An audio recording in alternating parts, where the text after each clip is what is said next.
Consistency, consistency, consistency. Can Newcastle make it two in a row against Fulham? Fulham, and how about that new stadium? And uh, what do fans think about it? Is it going to be a new stadium or is it going to be a new expansion for the Toon? Let's find out right here, guys, on Toon Tactics TV, folks. Oh, brilliant from Shea. And now Murphy could take on the shot. Fabian Shea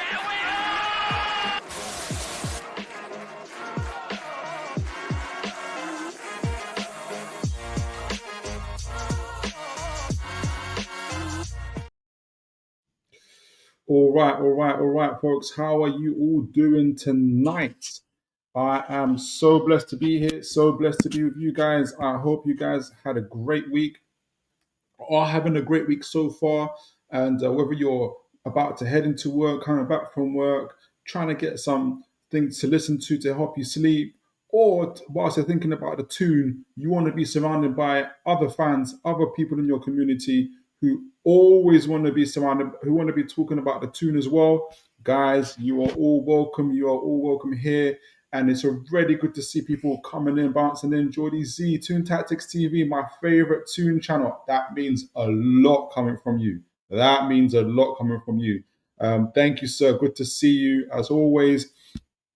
And again, speaking of consistency, here's consistent Mag FC as always. Hi, Philip. Hello to you, sir. Good evening, folks. Good evening to you guys. How you guys doing? How you guys feeling about this Fulham game? How you guys feeling about this Fulham match? I'm excited. I don't know if you guys watched the Man United Fulham game. When was it? Last week Saturday. Because I did my own I did my own armchair scouting for that game as well, and I'm going to talk about that game as we kind of review it today. So I'm interested to see if you guys watched the game yourselves. What was your thoughts on Fulham? Um, you know, how and what do you think? What's your kind of seeing that game against Man United? Do you think we can take anything from it? As obviously they're coming to St James's Park. That's what I'm keen to see as well. So, guys, I'm going to do a tactical breakdown as always. Our own fan tactical breakdown today of the obviously our game against Fulham at St James's Park. But I'm also going to go through a little bit of the news, some of the stuff I bookmarked as well, all things surrounding Newcastle United. I was waiting until the last minute before starting the show to see if if you know, breaking news: Newcastle signed so and so player, but we've been selling players. That's been really good. We've talked about that. That is a good thing. Maybe I've been a bit too thirsty for transfers, but either way, it's been good to see, and we've actually seen an explosion of transfer news actually for everybody else, and I think it's because of the way the Champions League is set up. Obviously, with the new kind of league tables and stuff like that. And if you're in the Champions League, for instance, you found out yesterday whether you've qualified or not. Same, you're going to find out in the news right now from the Europa conferences. You're going to find out if you're going to qualify or not. And it's now obviously, and I think that's why they delayed the transfer window up to February the 1st, because now it's going to give about 72 hours, 48, 72 hours, maybe a little bit longer to see, players will be able to say, oh, my team's not in Europe, or we are in Europe and there's another team involved, and they'll know whether they want to move on, I guess. And that's what's happening at the moment. So maybe that's why we're seeing this explosion of activity. Maybe, just maybe, Newcastle may be involved in that too. But either way, it's all going off. It's all going off. So before we just go into that team's overview, Jordy Z got here. I'm not 100% confident about a win, but got your fingers crossed there. Let's see how you feel at the end of the show, Jordy Z. Let me see how you feel about the end of the show. And not necessarily here to change your mind or anything, but like maybe for worse, maybe like, oh, goodness me. But I know what you mean, though. Our momentum hasn't been the great. Well, how can I say that? We've just won 9 games. Well, we only lost one game, won nine games in a row. We beat, obviously, Southampton like we were supposed to. We were gearing up that particular. Let me make sure I share my screen properly. But we were gearing up that game to say, like I said in the show, if we don't beat Southampton, I don't mean draw, I don't mean lose. If we didn't beat Southampton, then we're just not ready. We're not ready to be going. We haven't earned the right to go Champions League. And to my and I was just happy to see that. Look, we beat them. Not only did we beat them, but we beat them in a professional style. And I was really happy about the game, in my opinion. So I don't know how you guys felt about the game. I was quite positive about it. I didn't get a chance to review it. I don't think, can't remember, but I don't think I got a chance to review it. But yeah, I was pretty happy about it. Pretty happy about it. So let me make sure you guys can see the screen. You guys can see the screen. I hope my sound is good, Jordy Z and others. I was doing all sorts of little test runs before I started as well, so I hope it's all gone off quite well. So, guys, let's have a little bit overview of Fulham. You know how I like to do these previews and stuff like that. I usually do Newcastle stuff a little bit last, or bits in here, because we know Newcastle. We know Newcastle well enough. We're Newcastle fans. We follow the team through and through. We're always on our phones, refreshing our screens, looking at different players, tactics. We're going to be doing a little bit of that, but we don't do that for Fulham, right? We're not Fulham fans. We don't do that for the opposition, right? So it's good to know what the opposition are up to, what the opposition is doing. Now, Fulham currently sit. Hold on, did I check if you guys can see it? Did I put it on the screen? I did. Brilliant. Now, Fulham currently sit 10th in the table, but we can't let the table deceive us necessarily, because they got 30. How many points have they got? They played 23, won 8, drew 9, 6. What is the points? They've got 33 points. So they got 33 points, which isn't bad. Just over halfway through the season.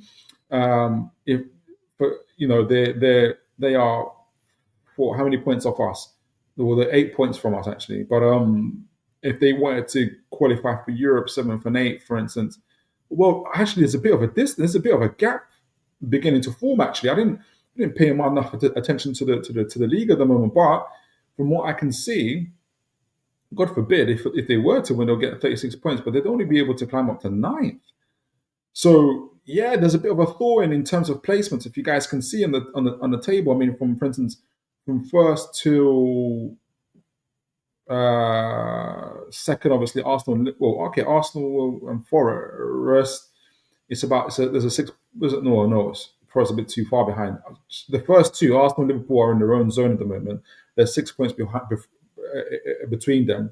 From Forest and 44 points down to, I'll say, down to Bournemouth in 7th. So from 3rd to 4th is 4 points. Obviously, we're in that particular juncture of teams as well. And obviously from down from Bournemouth, from Aston Villa, 37 points. 37 points onwards, and even they're 3 points ahead of Brighton. So there's a bit of a thaw in a way. There's a bit of groups are now more distinctive and more than they were before. So I didn't expect to see that. I wasn't paying attention to it as much as possible. So there is a, and then if Newcastle were to be able to go on another little run, 3-4. I'm not asking for 9 wins in a row again, but although that could make us title contenders, let alone Champions League places. But another 3-4 wins, if we could do that, would definitely kind of put us in a very distinct group of Champions League places. We are in it now, but kind of even that separate that group from those that are probably looking for the Europa places. So look, Fulham are in 10th with 33 points.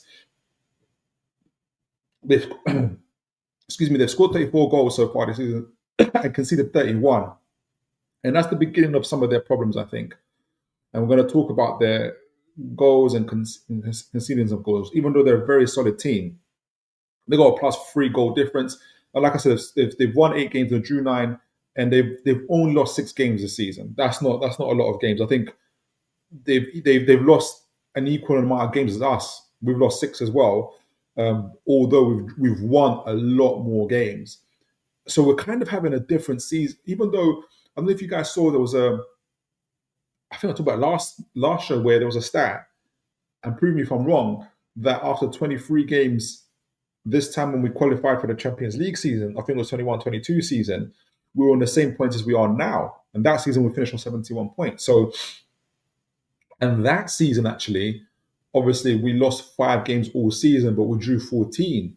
Whereas in this one, we've already lost 6, but we've already won 12 games. So I would venture to say that we probably have won even more games compared to that to that point. So Newcastle are altogether a different beast compared to that one, even though it's in the same points, which is interesting to see.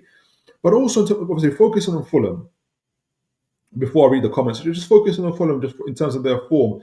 The last 5 games, for instance, they've drew 2, lost 2, and won 1, which is interesting because if you look at their games, for instance, if you look at the games that they drew and lost, it's so I don't know what the words are. Maybe you guys can help me find what the words are. I want to say inconsistent, but it's not inconsistent of being erratic, win one, lose one type of thing. It's like, so for instance, if we start from Arsenal from the beginning, this is 10 games. They drew to Arsenal, which is fine. Like I think was that was a home game, 1-1, fine. Title contending team, done well. Drew 2-2 with Liverpool, again scoring goals, fine. And that was at Anfield, which is a good result. Then they drew to Southampton, 0-0. You don't score a goal against Southampton, with all due respect to Southampton. But even I'm sure Southampton fans would have been surprised that Fulham didn't score a goal against them. Right after those two admirable draws against Liverpool and Arsenal, you then go and lose. No, excuse me. You then go and draw to Southampton, and it's at your ground. How did that happen? But then you go away to Chelsea and beat them 2-1. Good result. Did better than us at Stamford Bridge. Then you drew 2-2 to Bournemouth. That's not bad. That's not bad for us. We wouldn't have minded drawing at home to Bournemouth, right? But then you draw to Ipswich at home again. And I'm thinking, my assumption is both Southampton and Ipswich did a low block against you, and you guys weren't able to break it. That's going to be my assumption. I wonder if I look at that, I think Ipswich probably did do a low block, if I get their average positions. So I don't know if you guys can see where I'm kind of heading into it. And what I'm wondering is, I wonder if Fulham, like us before, struggle against low blocks. So if you guys can see on the screen, this is Fulham's average positions in that game against Ipswich, from up going down. So their attackers are down on the screen. If you guys can look, obviously, number 1 is their goalkeeper. So they're pretty much like it looks like they're high pressing into Ipswich. Yeah, and Ipswich are defending their goal. Literally got nearly, apart from 2 or 3 players, have got every man behind the ball. I wonder if it was the same thing for Southampton. Now my suggestion isn't that Newcastle aren't going to go into a low block against Fulham. That's for sure. But what I'm beginning to wonder is the best course of victory, or the best path of victory for Newcastle United, is going to be hitting Fulham on the transition. This is them against Southampton. Again, this is Fulham from going from up to down. Again, they've got on average position 6-7 players in Southampton's half, which is what's supposed to happen. Again, Southampton got most of their players back. So I'm beginning to form a picture that Fulham do struggle against low blocks. And watching the Man United game, where Man United defended resolutely. Say what you say about their form and where they are, we can have a laugh and stuff like that. But if you're just looking objectively at where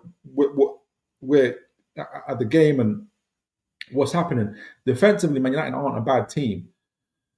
And they defended their central areas really, really well, forcing Fulham out on the flanks. So by doing that, they were able to make Fulham's attacks really, really predictable.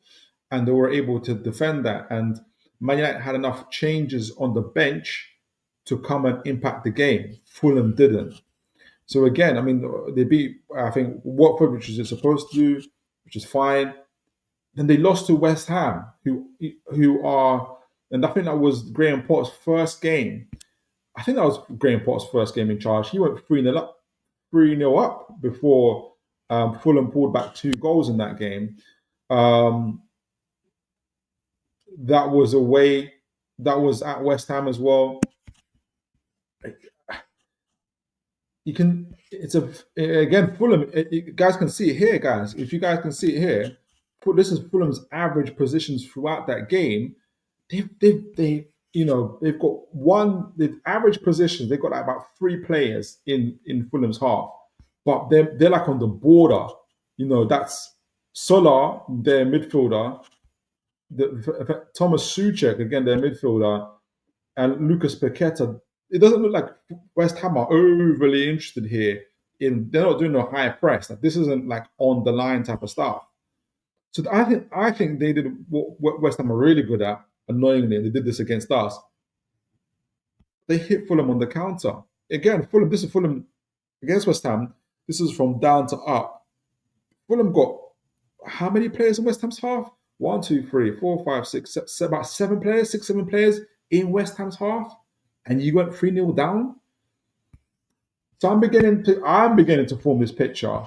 Let me know, guys, if you think it's a fair picture from what you've seen of Fulham so far. They beat Leicester. That was a comfortable victory for them. And then obviously they lost to Man United. Now that Man United game, going to get into that Man United game, before I get there, actually, let me read your comments. Actually, let me just finish the Man United game. That Man United game was an interesting one to watch, guys, because the first 35 from minute 1 to about 35 minutes from what I can remember, if you guys can see, for instance, the attacking momentum can you guys see that? Yeah, you guys can see that on the left side of my screen. Fulham on the first half had the majority, had the majority of the attacking momentum, but it's not really significant stuff. It's not like shots on goal. In fact, their shots on goal is very, very low. Either was Man United, and this is their home game. So it's not. They still had the dominant play in that first half, but it's not extreme. And obviously, Man United came back in the second half a little bit more, and they grabbed the late winner. But in that first half, I would say that Fulham had the majority of the possession. Their team is really well structured. They pretty much controlled. They dictated the play, and Man United was just trying to keep up with them. But Fulham just couldn't break them down. And as that attacking momentum shows, I mean, if we look at the stats in terms of XGs for Fulham in that game, and I think it's the majority we're going to compare their XG, which is obviously the created chances. The higher the XG, the better the created chances were. Fulham's this is Fulham in green. Expected goals, expected goals 0.67. So they and then they lost to a sucker punch from Man United. They had a 0.25. So if you say Fulham had 9 total shots, Fulham's keeper didn't have to make any saves. They still lost the game. But Man United's keeper from 9 shots on their goal only had 2 saves to make, and for all the possession they had, I mean, total passes on had 4 more than Man United. I think Man United came back in terms of possession. I don't think Fulham really penetrated Man United in my opinion. And according to the stats as well, there wasn't that goal mouth action from them. 9 total shots, 3 shots on target. Man United keeper only had to make 2 saves, 6 shots off target.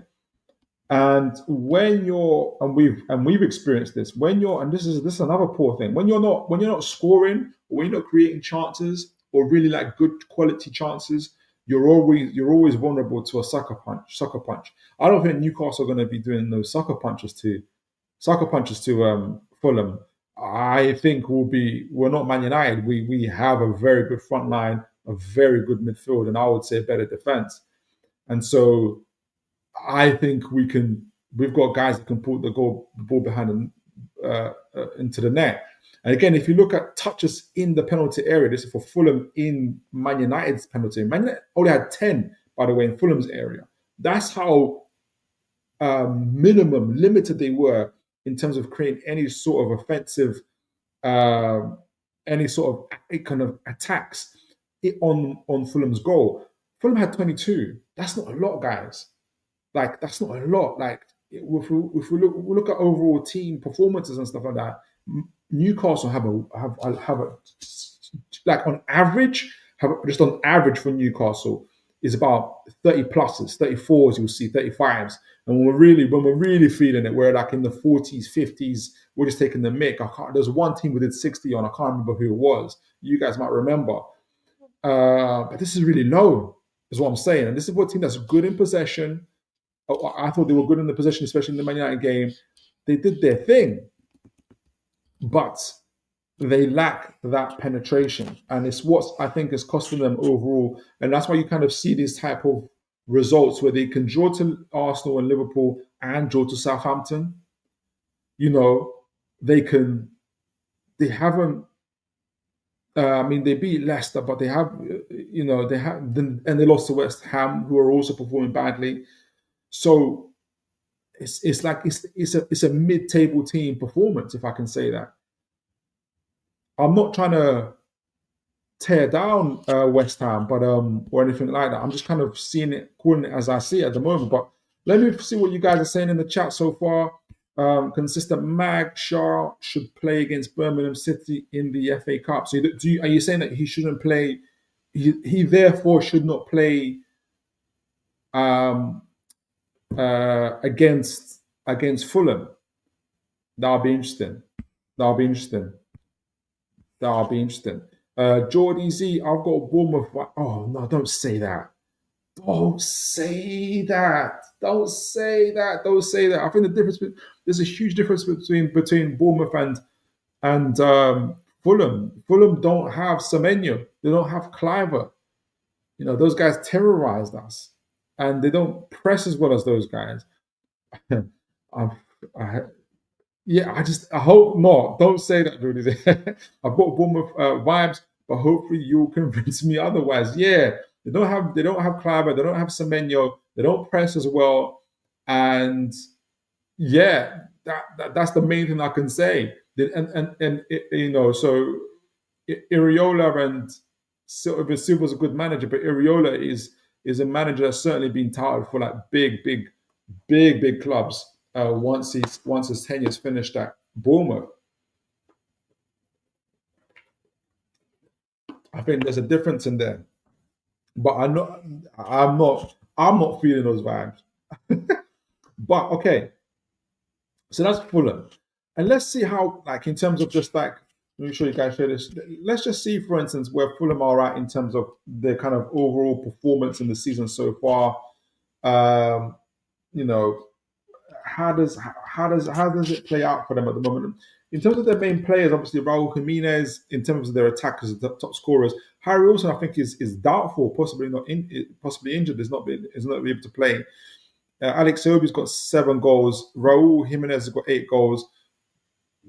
Their main threat, obviously, they've got Alex Iwobi and Traore and 3 assists, but their main threat is on that, I want to say, is it left-hand side? For Anthony Robinson's got 9 assists. That's like Kieran Trippier levels of assists. So there's a very obvious person, player that Newcastle have got to keep a hold of and kind of watch. And again, goals and assists: Raul Jimenez on 10, Alex Iwobi on 10, Anthony Robinson on 9, which is quite healthy. It's pretty good, if you compare them, for instance, to some of our players as well. Obviously, Isak, for instance, stands out for us. But I think I want to say, if I look at our players, I think some of our guys are pretty similar in terms of GA compared to Fulham. Let me just see where our guys stand. Obviously, I know that Isak for sure will stand out. I mean, whoa. Okay, so Isak's obviously on 22 GA. He incredible. That's what you can say. Incredible. Anthony Gordon's in 11. Jacob Murphy's in 11. So we're a bit higher than those guys. Fair enough. I don't know. I'm sure if we look at that list a little bit further down, I wonder if we've got a little bit more. Bruno Gomes on 8. Harvey Barnes on 6. I think we've got certainly a lot more weapons in our game as well. Jacob Murphy's on 8 assists. Bruno's on 6. Anthony Gordon's on 5 since that switch as well. Isak's on 17 goals, so there's a very obvious goal threat from us as well. I just wanted to compare that.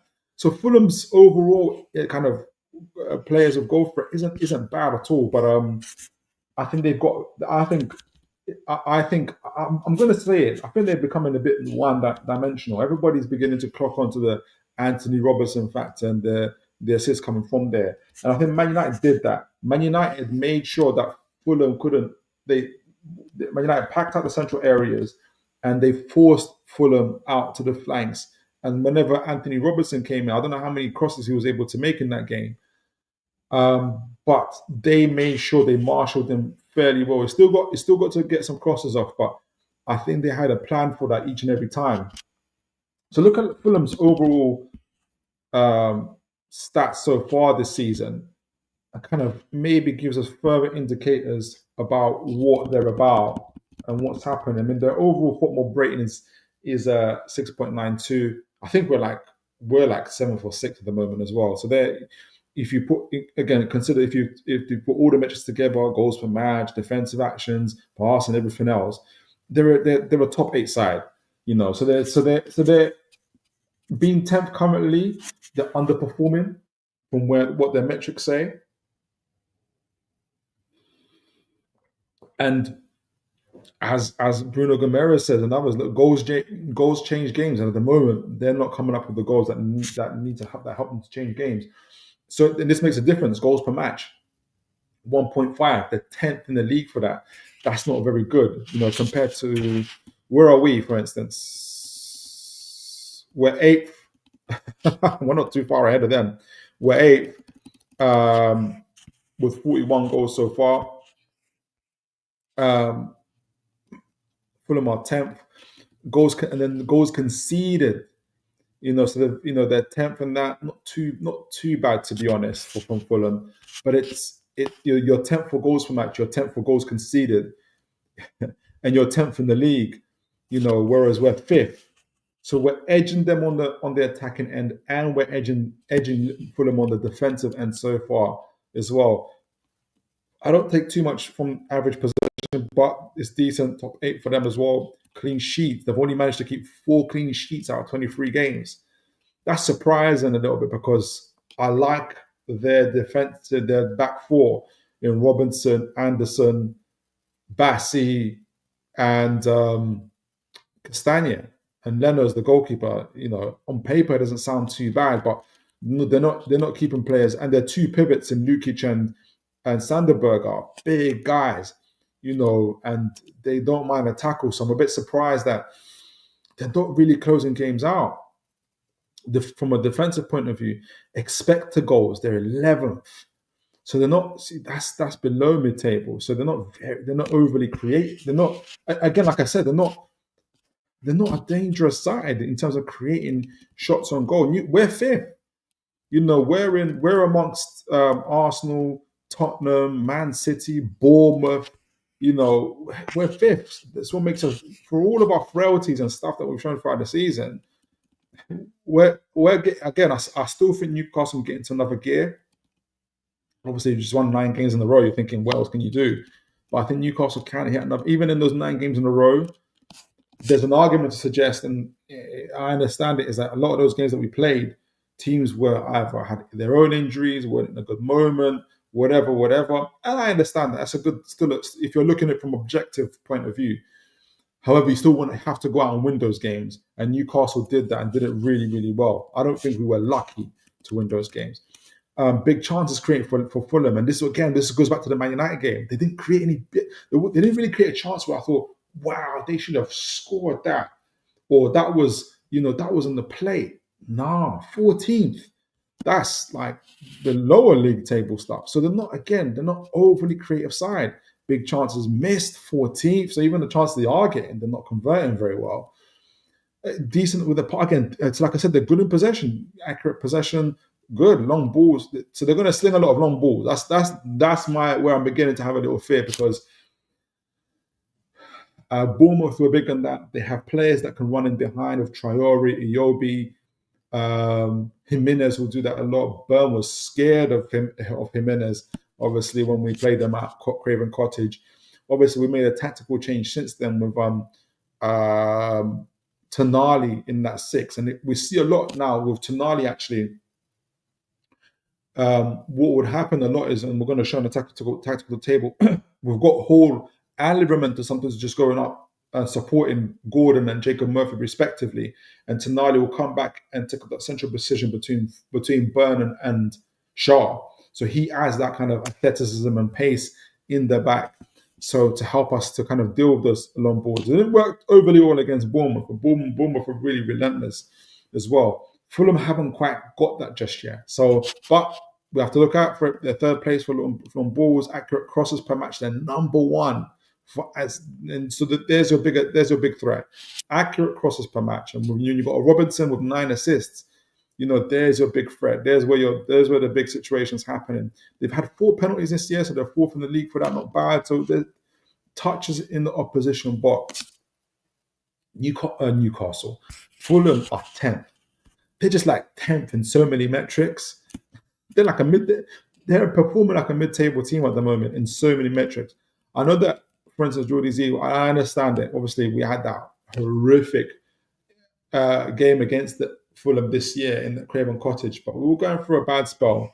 Our big players weren't performing. We didn't have our intensity. If you guys remember, for instance, Joe Willock had 0 ground duels and aerial duels won.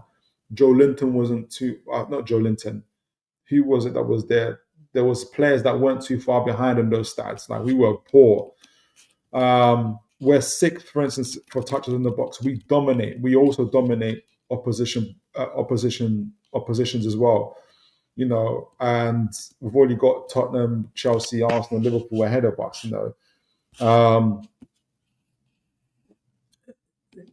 They're just not overly creative. There's parts of the attacking play that's really good from Fulham.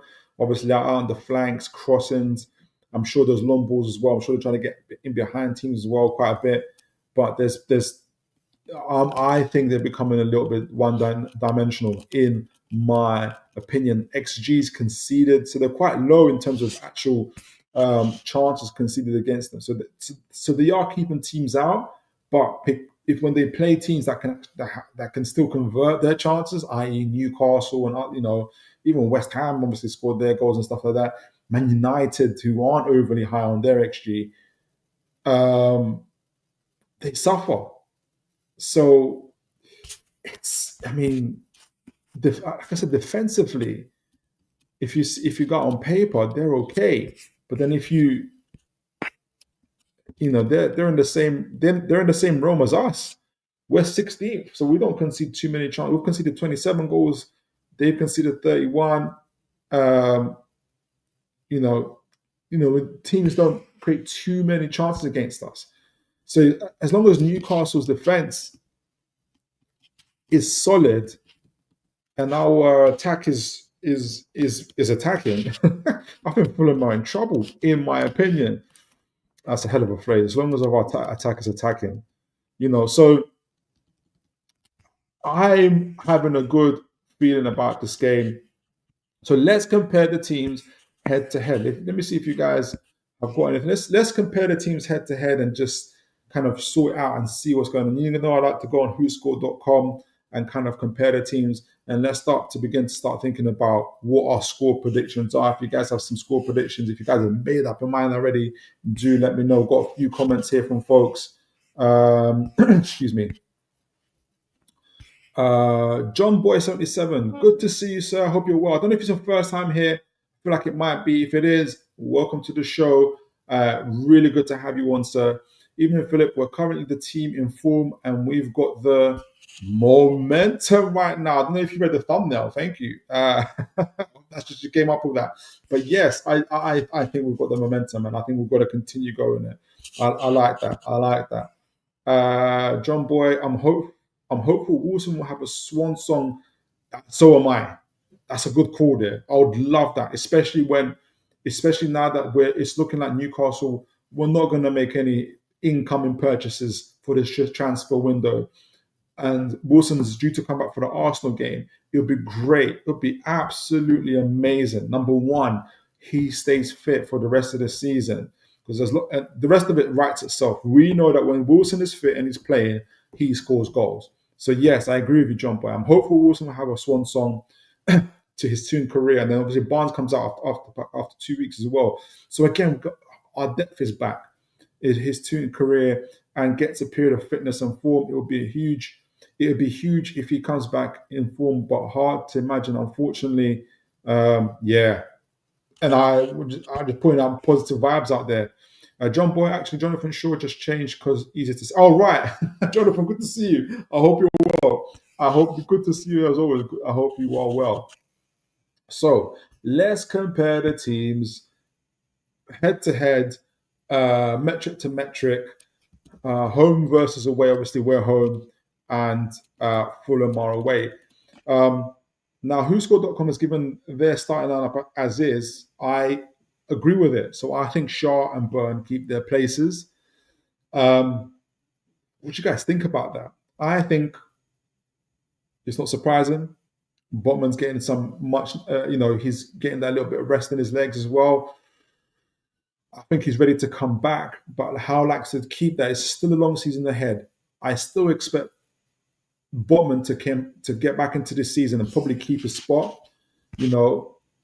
How never acts desperately with the squad selection, especially when he's got players that are fit, and it serves him well in due time. What I mean by that is Eddie Howe not acting desperately is that he's got Byrne, Botman, and Lloyd Kelly fit, and he will know that there's overall Botman is the best left centre back he has, but Byrne is playing well, and if he doesn't have to take him off just because Botman has got better ability, but he can keep playing Byrne and let Botman kind of get better, get fitter, get stronger, and let Byrne continue to do his thing and perform well, he will. And he's not going to be scared. Someone said, folks are saying, I think I saw on social media as well, how play strongest team against Fulham? We've got the League Cup semi-final. Forget that. Forget all of that. Like, I hate that. I personally hate that mentality. Newcastle have to build a team and a club structure where we're competing for every competition always. It doesn't mean that you play the same because you can't, because of fitness and everything else. You do rotate, but if the only reason when we've got players fit, if these players are fit, which they are, they've only played one game in the week, and we're gonna play our academy players, or not even academy, it's like not play our best players against Fulham because we've got Arsenal. Like, that's the reason why Arsenal haven't won anything. And now the fans are saying, we've got to win the League Cup, we've got to do something. You're 2-0 down to Newcastle to go to St. James's Park. I think the mentality is always going to be, in my opinion, if you want to be a team that regularly wins titles and domestic trophies, which is what I want for our team, for Newcastle United, you play your best team against Fulham.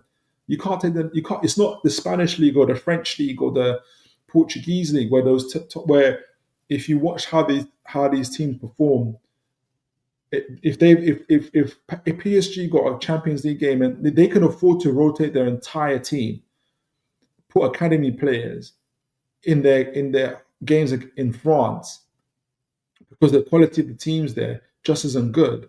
You go do that in the Premier League and we got spanked playing off best team, like or close to our best team against Bournemouth. So the Premier League is a league where ever more you have to play a best team. Man City played their best team. Haaland played 2 or 3 games this week. If you see him, he's constantly playing. So if Man City are doing it, Liverpool only rotate because they're on top of their league. But if you watch them, Salah's playing, this player playing all the time. So if those teams clubs are doing it, I don't see why Newcastle have got to shift and change and rotate their whole team after they've had a week's rest because they're so desperate for we can't act desperate. We've got to act confident. We've got to act like we belong. Anyway, went off on a tangent there. So yes, Byrne and Shaw for me start. Just said that to say this is that Byrne and Shaw for me they start. The Bravco, obviously. Well, Pope is now back fit as well. We didn't mention that. Again, the depth is growing. We're getting the players back. Really good to see. Pope is available. Obviously, Livramento on the right, Hall on the left, Joe Linton, Tonali, Gomeres. Those guys make, kind of choose themselves almost. And our new lethal pairing of Isak and Murphy, obviously up front, together with Gordon. And when I'm talking about guys, I feel like Newcastle can still take it to that next levels, because I say only, but Gordon's only got what, 8, 9 GA so far this season. He got 20 GA, and we know that he can get 20 GA. The big players continuing to be consistent and play well, we're going to get even more. We saw that incredible, lovely ball that he played to Tonali in the Southampton game. There's those gears that we can go through. I think there's more to come from them. Isak's doing this thing. Murphy's doing this thing. We need Gordon now to step up as well. He's been playing better, but he knows he can get double figures. He knows he can get 20 GA. He knows that. So there's more to come from him, in my opinion. So Fulham, like I mentioned, their backline, they're just a really solid, organised team. Castagna, Anderson, Bass. Obviously, we've been linked over Anderson for a long time as well, and you can see why. Again, we have to look out for him. He's their Fabian Schär. Great on the ball, brave, excellent ball control. He's going to be trying to do those line breaking passes from out the back. Whenever Fulham play from out the back, Anderson is going to be the focus of their attention in terms of getting that ball out. Berg and Nukic are the two pivots, and they really do play in the pivot. They allow Emil Smith-Rowe to kind of roam, essentially, left and right, and kind of almost either play as a second striker to Jimenez at times, or do those overlaps, or do those or join Iwobi on the left or Traore on the right. He's got that freedom to do that because he's got a double pivot of Lukic and Berg behind him. Those guys are huge players, like physically strong. So it's going to be a very interesting battle with our midfield there as well with them. Our boys have got to be ready for that, in my opinion. And I think they will be. I think it will be. Again, if you compared our team to theirs, in terms of lineups, statistical lineups, we've got 35 goals to their 21. Again, we're just scoring a lot more than them. 29 assists to their 23. Average rating, ours is 7. We're playing better. We're in better form. I thought we said that we're coming into better form. We are indeed coming into better form than they are. We're about equal, not too far away in height. They're just a tad taller than us. 50-50 on dual success shots. So shots per game, 1.3 to us, 0.09 to them. So we're just a lot more effective in terms of our attacking play. They got a little bit more dribbles and stuff. That's the part. Again, that's another part of our game where I feel like our dribble percentages are typically low, and I think we can do better than that. I feel like that's why we're constantly linked with attackers that are really, really good with dribbles as well. So let me set it up for the comparing our metrics. And guys, I want you, if you can, to start sending in your score predictions as well as we're talking things through. So this is their per match stats that we're going to be comparing. This is Newcastle. Obviously, we're comparing Newcastle's home stats to compare to Fulham's away stats, because obviously Fulham are playing away, we're playing at home. We've both played 11 games, us at home, and them away is 11 games as well. So we're going to see how Fulham play statistically away, typically, and they'll see statistically how we play at home as well. So before we get onto that, let me see what you guys are saying in terms of your comments and everything else. John Boy or Jonathan Shaw. Burn has to keep his place. I agree. Then I think it's up to Eddie. He won't drop Burn, although Norman or Burn used to be the way. Eddie's choice. He sees them in training. No, I agree, and I think, look, we all typically know kind of thing when things are going to change. If a player hasn't played quite well and stuff like that, I tend to kind of, I feel like I think we do. I do anyway.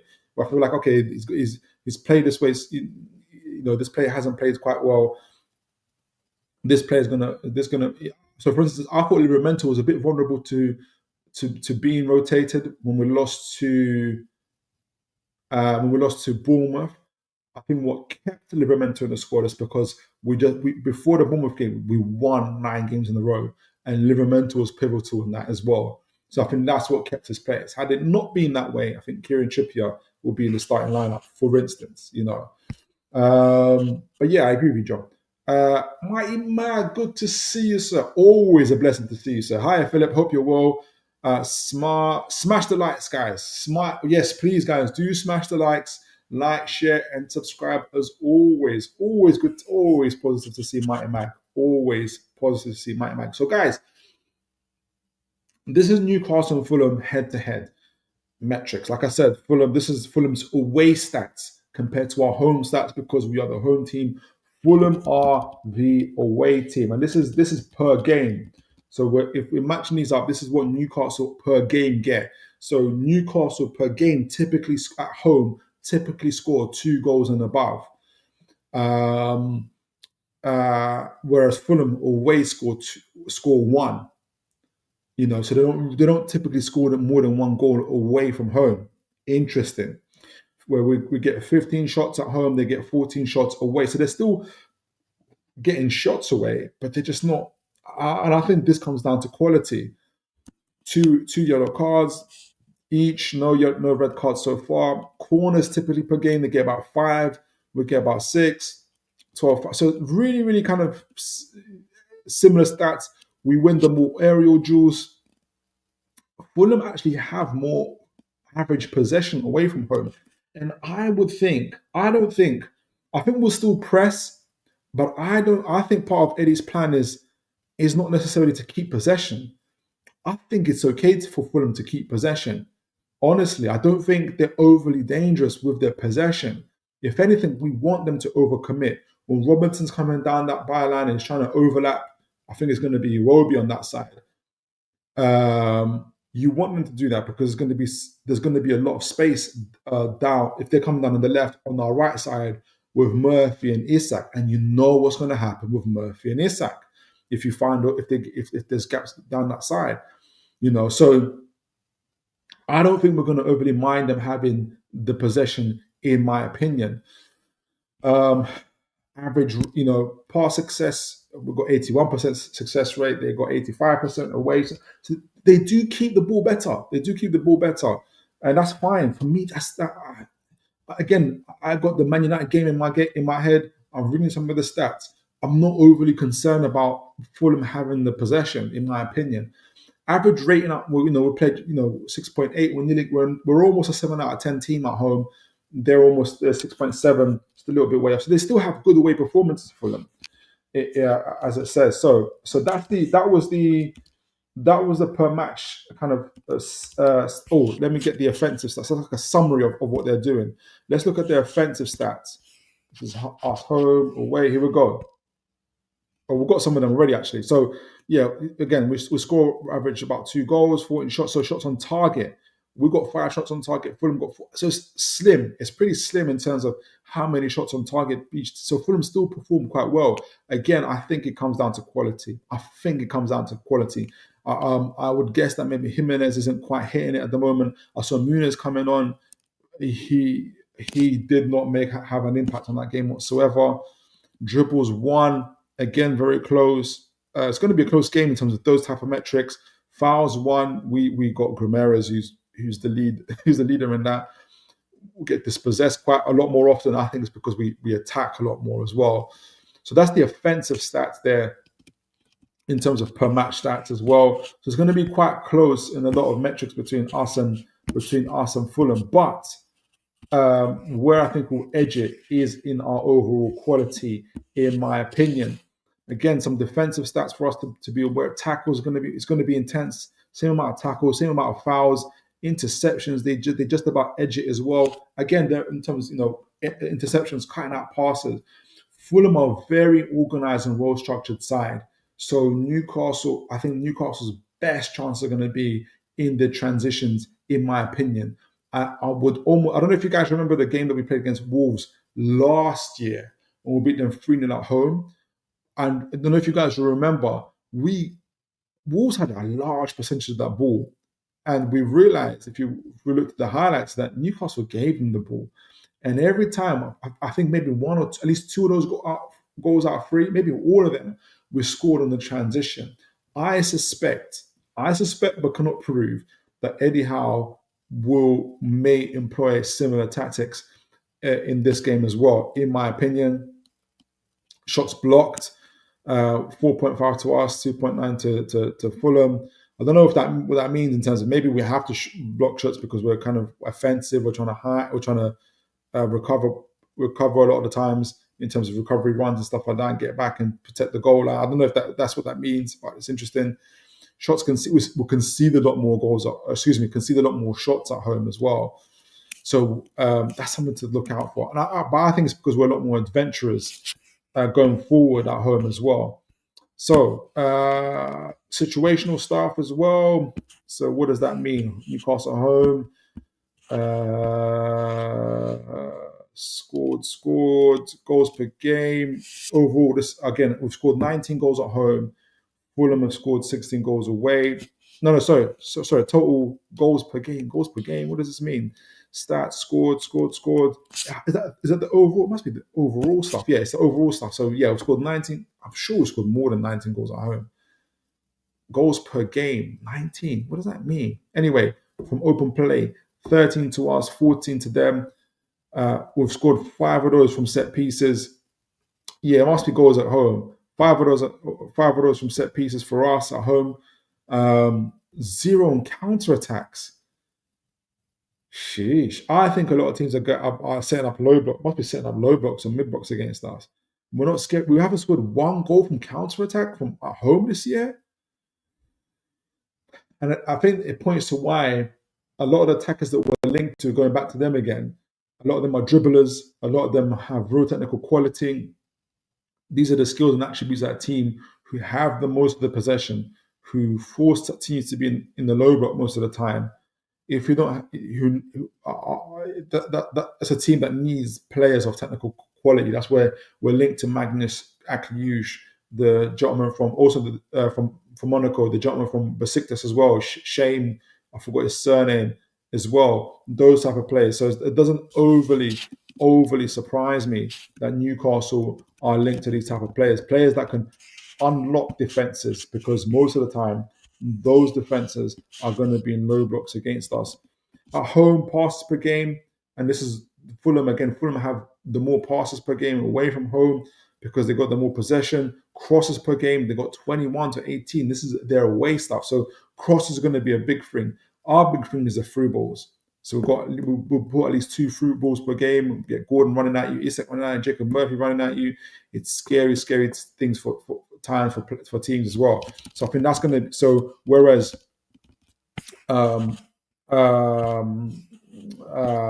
Fulham's main attacks is going to be those crosses, our main attacks are going to be through those through balls. I can kind of see something like that happening as well, in my opinion. So before we kind of read some of the final stats as well, guys, remember to send in your predictions. Let me know what you guys are thinking. Let me go through your comments. Big Preach, big up, Big Preach. Good to see you, sir. Always here to support. We really appreciate you, sir. While going out Toon Tactics TV, big up to you, sir. Get them likes in, people. Yes, guys, please do smash the like button. Like, share, and subscribe as always, folks. Really appreciate you, Big Preach, as always. Mighty Mag, Newcastle United Talk TV. Philip, Fulham last 10 plus games, they've been hitting 2+ goals. They have. Not including the Man United game because they didn't score anything there. So they're scoring goals, they're conceding goals as well, aren't they? I just thought, you know what? I'm just thinking the Man United game is in my mind, I think, and it's to say that they weren't overly creative in that game. But you're right, they are scoring goals at the end of the day for them. They are scoring goals. It's not that I'm not. They drew 0-0 to Southampton. Mighty Mag. They drew 0-0 to Southampton as well, and they obviously didn't score against Man United. So yeah. They do score goals. At the same time, though, they've had no draws and losses as well. And when we looked at their stats, I don't know if you hear earlier, Mighty Mag, their XG. So the chances they create is pretty low. I think it's in the lower mid-table end as well. Shots per game, they're like 10th in the league for that. Again, mid-table. Shots conceded, they're 10th in the table. So yes, Fulham can score goals. We know they can. They put 3+ us at the Cottage as well. but they at the same time they also don't really create that many chances. Their big chances created is very, very low as well. So they do score goals, just not that much. And I don't know if they score. What it appears to be, they kind of again against Man United, they just seemed very one-dimensional. Maybe that was a one-off game, but against Man United, they seemed very one-dimensional. On the other metrics that we looked at, for instance, their main thread seems to be around crosses. Threat seems to be at crosses. Anthony Robertson's got 9 assists, for instance. If you can force them to kind of just rely on that, for instance, then you know how to defend against them. So no, yeah, absolutely, Mike. They do score goals. I just still think they don't score enough of goals. They still let goals in. They're pretty one-dimensional at times, and I think they're going into a low period. I hope it continues against us as well. But look, even we just read the metrics out. Even their away performances are pretty good in certain metrics as well. And even shots wise, so they're going to have the same amount of shots on goal as us, but I think we're going to edge it in actual shot conversions, big chances conversions. If Newcastle get 4 or 5 big chances, Fulham get 4 or 5 big chances, I think Newcastle put away more than Fulham do. So yeah, but I appreciate you for that, my mag. Big Preach, Murphy, a dark horse. He's been in my fan. I almost didn't finish that sentence, Big Preach. And I thought he's my fantasy. Like what? No, he's in my fantasy league team. That's a good call. Him and Isak, I think I can't remember what the stats were. I think they put together like they put a good number of goals in terms of Murphy providing for Isak, like 6, 7, 8. I think they're leading the table for that so far this season. One of the best partnerships in the league. But yeah, absolutely. John Boy going 3-1 seems the betting man's choice. Okay, good, real positive thinking there. It's what I think will happen. Yeah, we can only predict and kind of think and suggest, isn't it?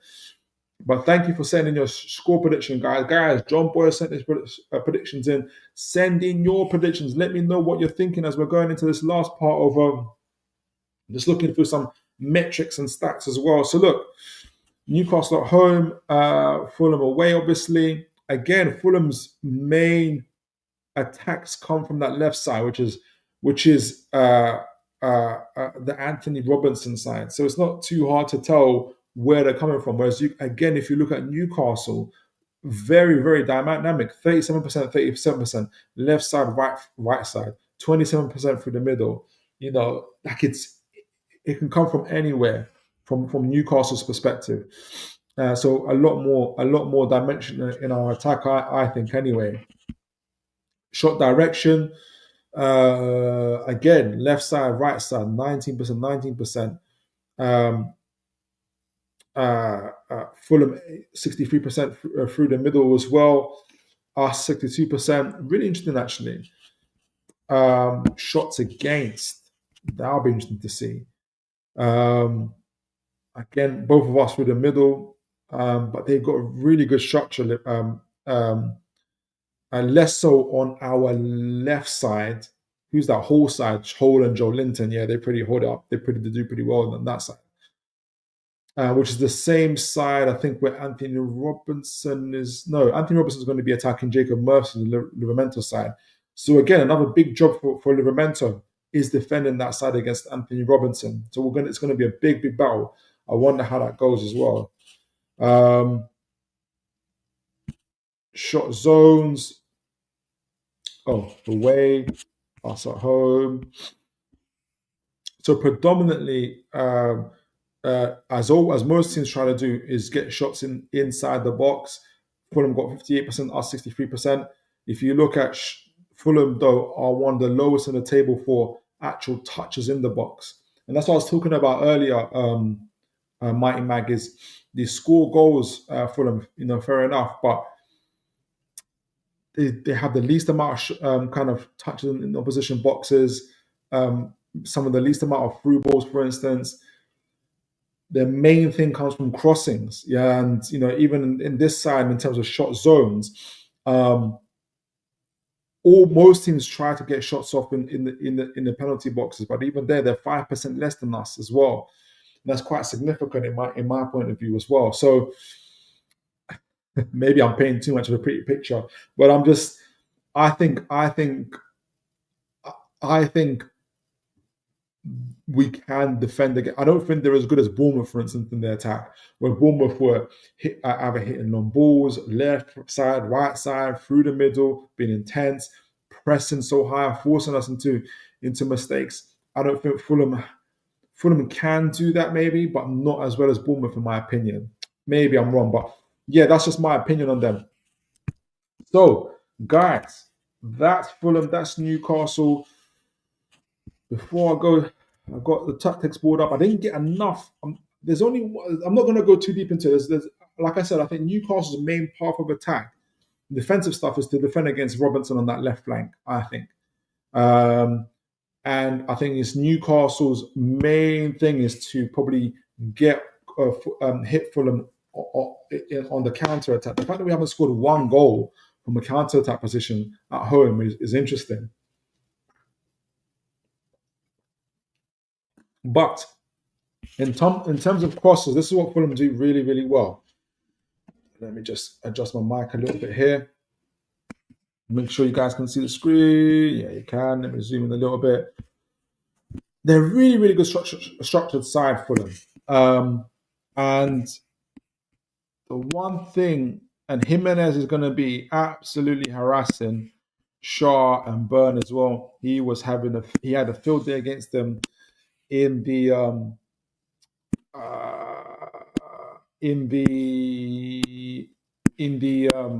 game up at the Cottage as well. So we've got to look out for that. But the main threat is going to be Robinson himself. It's going to be Mr. Robinson down that flank. And they're going to make some adjustments here. Robinson's going to go right up here. Berger, Jimenez, Rowe is going to try and join him in. It's going to be interesting. I think Rowe's going to try and tuck in here. Berg is going to try and make sure that if they do get corner, if the attacks do break down, he's there to defend. But Bassi, Anderson will be the main players there. And I think this is where the problem comes in. I say problem, they can still score from it. And they have done, but it can be defended against. Robinson's going to push up right up here. It's going to give Smith Rowe is going to join him and hit these central areas as he did last time. Actually, that's how they scored last time, and they were able to get past us. And we just weren't following the runs. We were just getting hurt constantly, especially when when Emil Smith Rowe was dropping into these half spaces. Robinson doing these, like I said, on the overlaps here, either just going straight into the penalty box, not being able to defend against, or just keeping Livramento out wide. The ball comes to the half space with Emil Smith Rowe, and Shaw is just not able. If you guys remember that game, maybe you just, like me, try to block out your memories. Emil Smith Rowe, again, he's really good at dribbling, picking up the ball in the half spaces, fighting the life out of Shaw. Was very much isolated. Again, also thinking about Jimenez, who wasn't getting picked up either. So they really had their field day against us here, and this is where they can be dangerous. Fulham, and do score goals, and they did score 3 goals past us because we just weren't picking up these type of runs here. However, this isn't the same Newcastle United that played against Fulham at the Cottage. This is a Newcastle United that recently went on a 9-game winning streak. Now, Fulham aren't overly adventurous in terms of what Lukic and Berg are, the 2 pivots. They'll be making sure, they won't be, for instance, also kind of trying to overload the box as well. Not generally. They're going to try and protect against the transition as well. So they'll be trying to stand and protect him. Because of that, if Tonali, for instance, who will be the main number 6 here, he'll be dropping in like this, especially against Smith Rowe. Byrne can tuck in. Joe Linton should be up for it as well. he'll also be dropping in and supporting with what Hall is doing as well, either this way or the other way, like this. And you just block, and essentially it just stops what happened against the at Craven Cottage. The main thing is always going to be just follow the run of Emil Smith Rowe. Bruno and or Joe Linton will be up there with Lukic, so that's okay. But the main thing is Tonali following Smith Rowe and making sure he cuts out the option for Robinson to square it either outside the box, or if he was to cut in past Livramento, square it and get it out here. This allows Tonali being able to drop back like this, gives Shaw gives Shaw and Livramento the opportunity to at least double up on Robinson in some ways as well. So just cut out his options. And this is what makes Fulham very, very dimensional, I felt. I felt that Man United did this really well in their game as well. Again, they forced Fulham out wide. And once this pattern of play starts happening, because Castagna isn't as good as Robinson, he hasn't got as many assists, which shows that as well, as doing that on the other side. So essentially, they stay like this. And why they don't do what, for instance, what Tonali does, which is when kind of put both fullbacks on the other side. So Castagna doesn't necessarily come down out here as well, because that means Berger has to step in, go back like that, and that leaves Bruno free. So it makes them, so essentially Castagna has to stay back, so they don't put both fullbacks back, which most teams don't do actually. But again, you can make it very one-dimensional. Newcastle do that at times. So again, this attack can be stopped so long as Tonali follows the run of Emil Smith Rowe and comes back and slots into this particular gap here, allowing Shaw to really kind of focus in. And Livramento, all Livramento has to do is really just try and keep up with Robinson. Don't let him have too much ability to be able to cut in like this or get shots off. Just make sure that you just stay at least in terms of stride for stride of Robinson where you can, and allow Shaw to be able to also block off any options, Tonali being there as well. And that's what Man United did. And this leads me to the second phase of what I'm going to say, which is the second part of what Newcastle can do.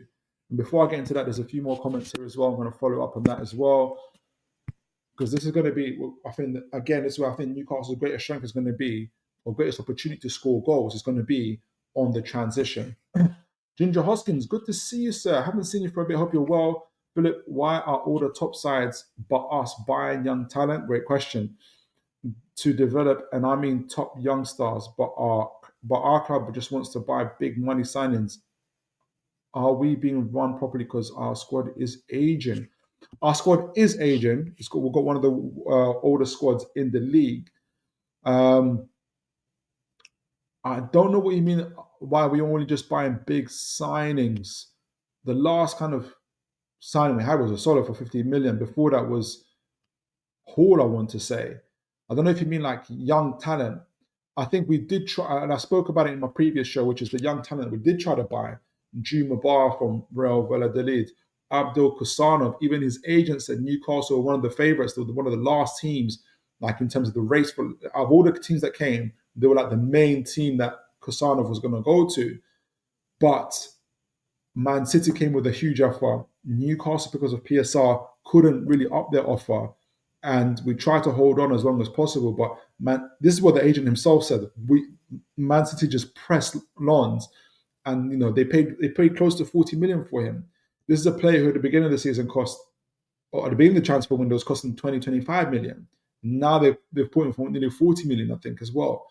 So I think Newcastle did try to buy young talent, in my opinion, but they're not in the position of a Man City where they can pay twice the asking price at the moment as well. So it's frustrating, no doubt. I do think Newcastle are being run properly, because sometimes the best sign of being run properly isn't paying over the odds, and we were doing that before as well. The risk, of course, is that if our squad isn't deep enough, and I talked about in our last show, we risk not winning trophies, we risk not getting to the Champions League, but it might be a risk worth taking if by the end of June, this calendar, this particular PSR cycle, would get a lot more headroom to be able to do a lot more work as well. So we're still kind of paying the sins of the past, where we didn't sell players. But I think this is an opportunity for us to reset. At the same time, though, I do think we try to buy players, but the players that we try to buy are also of huge interest to other clubs as well, like Man City. If we got beaten by Man City to Kasano, if we got beaten to Kasano by rivals directly around us, Aston Villas, for instance, I'll be a lot more annoyed by that. But it's Man City at the end of the day. So I hope that answers your question. I do think we are being run properly. I know it's frustrating, uh, um, but I wouldn't pay close to 40 million for 19, 20-year-old Kasano, who's in his first breakout season, really. That's Man City's risk. Mighty Toon, which they can afford to do. Mighty Toon, Philip, any players from Fulham would you take for us? Oh, great question. Great question, Mighty Mag. Is there any question? Let me look at the tactical. Before Bruno got switched into that 8/10 role, I would have taken Emil Smith Rowe, but Bruno's better than him, in my opinion. So we don't need him. I would still take Shaw over Bassi, even though that's a close one for me.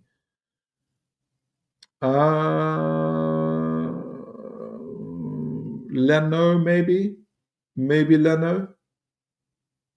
Yeah, I think just Leno. Great question. Now, that's no disrespect to Fulham.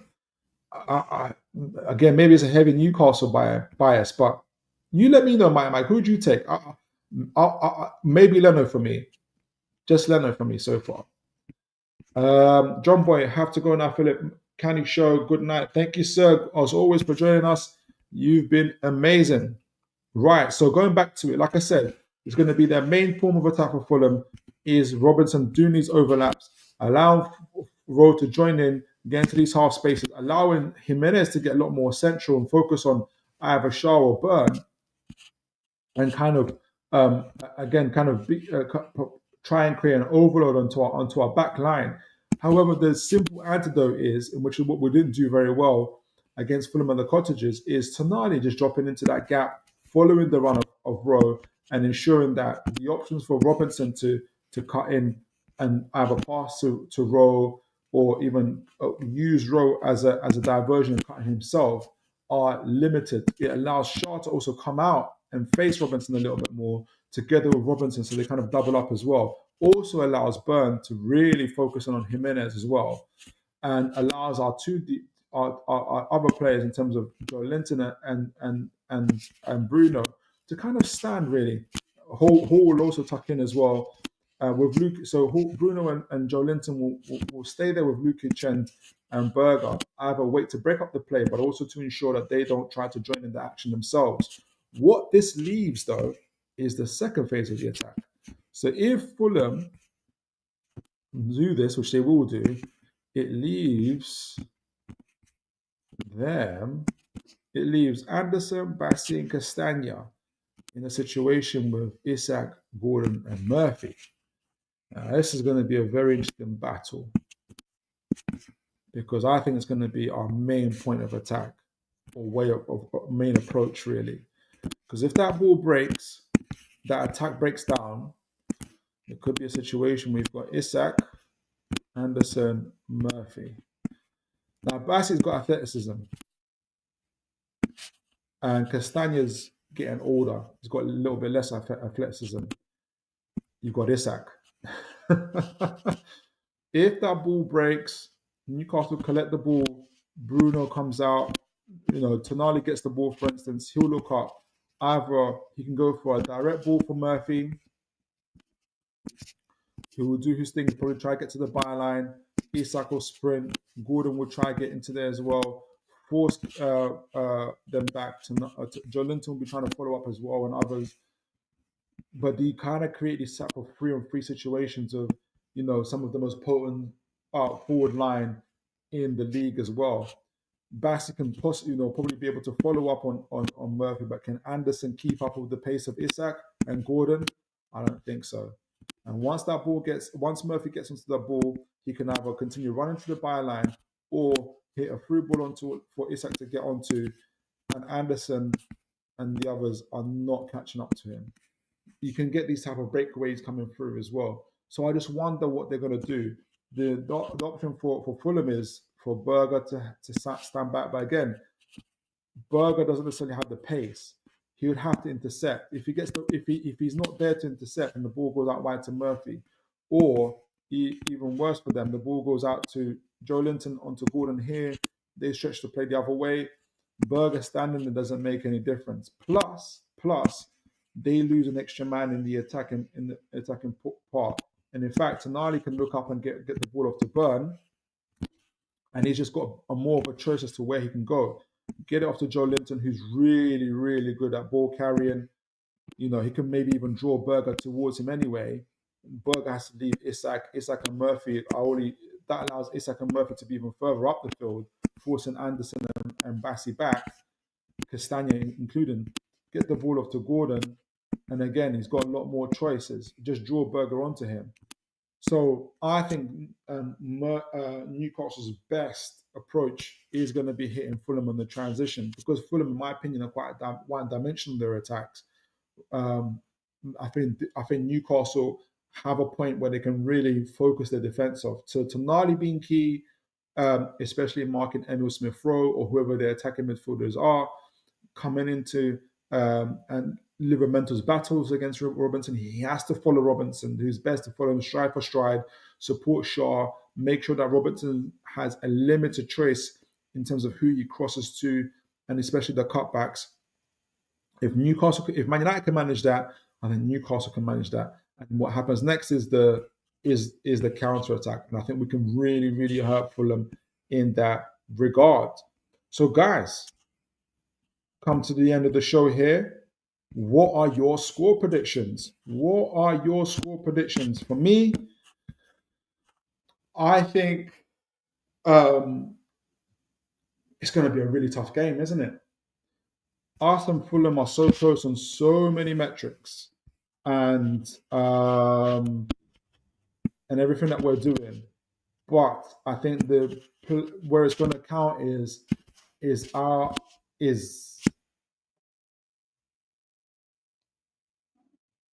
I think we've got the better quality of players to put our chances away compared to Fulham. I think Fulham will still create chances. They've shown in their statistics and in their metrics, that they can do that. But I just think that we can do better in terms of putting away our chances. Let me see what you guys are saying before I give mine. And I think also Robinson being their biggest threat in terms of getting crosses, getting cutbacks, can also be a weakness in terms of creating gaps in behind, where Jacob Murphy and Isak can fill in those posts as well. Berger has to think about what he's going to do. If Fulham are going to try and overload our backline, which they can do, does he press forward? Does he leave Joe Linton or Bruno by themselves, or does he stay where he's at and then essentially Fulham's attack becomes a lot more one-dimensional?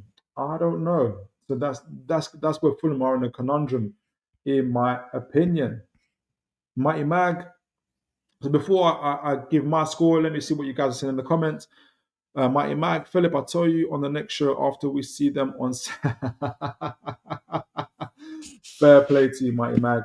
Oh, I think you said that. I went for a crazy 40. You know what? I haven't seen a 40 scoreline in a long while. It might not be so crazy. Maybe Fulham let loose. And Berger and Lukic join in, and they just say, you know what? Let's see what our back three can do against their front three. And it just becomes a crazy, basketball game. That could happen. I think Newcastle can win this game 3-1. I back Newcastle to win this game 3-1. I think we've had that rest. I think our big players will play well. I think we want to be able to also exercise some of the ghosts from that Fulham game. Our intensity will return, and I just think we'll be with Tonali being in that number 6 role. I think he'll do a better job to what happened last time against we played at Cottages in marking Smith Rowe and others and help our backline a lot more. And I think we can hurt them on that on the counter. And I think we can win this game. Did I say 3-1? 3-1. Yeah, I'll back Newcastle to win this game 3-1. Final comment here from Mighty Mag. Our last game was a 3-1 win. Can't see lightning strike twice in a row. You never know. You never know. Someone's going to be right. But overall, I think we back a Newcastle win. So, guys, we've done a tactical breakdown. We gave an overall view of the metrics for both sides. Fulham, who are still having a decent season, they still got Europe to play for. They're pretty much mid-table-ish in a lot of their metrics as well. Newcastle are doing a lot better. Obviously, we beat Southampton after that, really bad loss against Bournemouth. Can we continue that momentum? Can we now restart that momentum against the Fulham side at home? That momentum taking us into the Arsenal game, which I didn't want to talk too much about because we've got to focus on one game at a time. But beating Fulham and then, God willing, we beat Arsenal as well, I think really, really sets us up for an incredible, incredible season. We've come this far. We've got more to go. And I think Newcastle got another gear to go. So 3-1 to the Toon is my prediction. Thank you guys again for joining me. Thank you for sending your predictions, your engagement, for liking and sharing and subscribing. And for all the guys that have been turning up as well, consistently as always. God bless you guys. And guys, make sure you have a great evening. And as always, take care of each other. And God bless, folks.